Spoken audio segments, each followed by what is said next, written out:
mga kababayan. Eto kahapon nai-ano natin 'to, nai-vlog ho natin 'to mga kababayan. Ayoko sinasabi ng naibalita ho natin 'to kasi hindi naman tayo, legit na mga tagapagbalita, newscaster. Hindi tayo kagaya ng mga DDS na, "Kami na po ang bagong mainstream media." Sabi ko, "Wait lang, mga nag-aral 'yun, mga nagtapos 'yun, journalism at kung ano-ano pa tapos biglang nag-vlog ka lang mainstream media na?" Oh, eto nga po mga kababayan, ano, kahapon naibalita natin yung pagpapalit po ng NBI director, NBI chief mga bossing. At ang ipinalit nga po diyan mga kababayan is si Jimmy Santiago, na nung araw ho, mga around 1996, 1995 ang tawag sa kanya niyan is SPO4, Jimmy Santiago. Talaga pong kapagka yung ginanyang ka niya 'no, tapos ikaw, masamang loob, ikaw, yung kumbaga ayoko nang sabihin yun, kasi parang na-warning kami kahapon dun mga kababayan.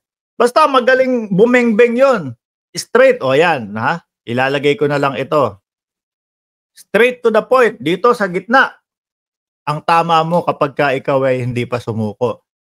Si Senator Revilla mga kababayan, may nasabi ho, ayan.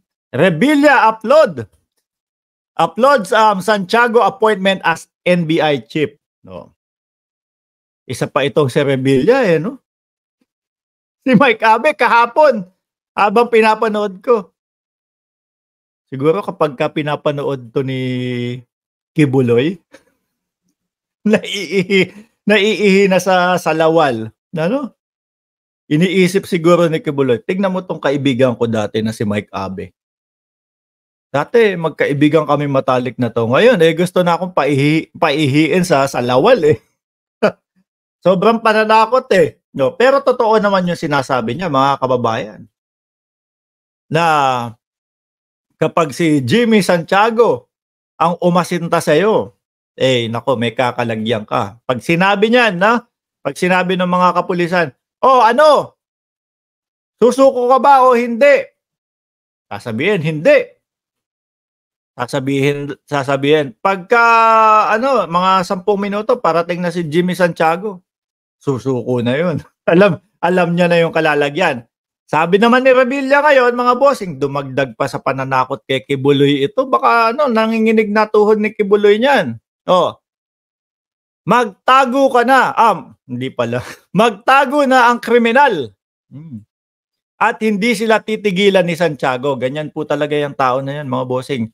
No, first year high school ako nung talagang putok na putok yung kanyang pangalan, mga kababayan. I can vouch for him. Very good ang choice ng Pangulo. Talagang ang Pangulo ho natin talagang gustong matapos, malipol, maubos. Mga kababayan, itong mga hindi gumagawa ng tama sa ating bayan.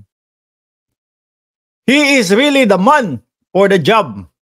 I am confident that the NBI is in good hands with Metro Bank.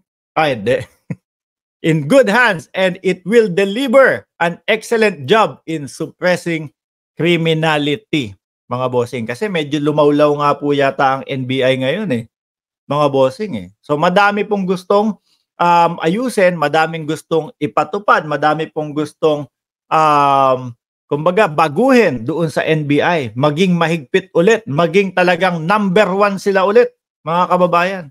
Sa kamay nila noon panahon yun, Mayor Lim Talagang totoo yung sinasabi ni Mike Abe na halos sa Kalakhang, Maynila po, matunog na matunog ang NBI, mga bossing. Parang kapag sinabing NBI, mas mataas sa kapulisan. Pero syempre, ang mga kapulisan po, pang buong Pilipinas yan, mga kababayan. Hindi kaya ito talagang focus na kay Kibuloy? Si Kibs dapat ang buena mano sa pagitan ng dalawang kilay. Yun ho nga ang nakakatakot Wag na ding sanang umabot sa ganun. Kaya lang mga kababayan, kay Kibuloy na din ho nang galing na hindi siya papahuli ng buhay. So wala na ho tayong ibang maiisip doon dahil Mismong direktang tao na yung puganting pinaghahanap po ang nagsabi na hindi siya magpapahuli ng buhay. Alangan namang mag-create pa tayo ng mga haka-haka na iba, eh, mismong sa bibig niya na ho yun nanggaling, na hindi papahuli ng buhay, mga bossing. O kaya sabi ko nga, sana magbago ang isip, 'wag umabot sa gano'ng punto. Dahil etong pagpapatawag at pagpapadakma naman sa kanya, mga bossing, eh, para din naman sa kanya 'yan. 'Yan yung iniiyak nilang due process, pero ayaw nilang sumunod sa due process. Baka nga kasi hindi kayang ipaliwanag. Mahirap ipaliwanag siguro ho talaga, mga bossing. Kapagka ganyan, lagi nating sinasabi mga boss, kung alam ko na ako ay tama, tara, umpisahan na nating magpaliwanagan. Lahat, tanong mo sa akin, kaliwa, kanan, taas, baba, masasagot ko 'yan, 'di ba? Kasi ano 'yun, eh, talagang kung nangyari talaga sa'yo 'yun at alam mong wala ka talagang kasalanan at lahat ng 'yun ay binibintang, pati po yung kung saan o nasaan kang lugar nung panahon na 'yun, eh, mahahalungkat mo sa isip mo 'yun. "Uy, wala ako diyan, yung sinasabi niyang si alias ganito, hindi totoo 'yan, kasi nandito ako sa lugar na ito."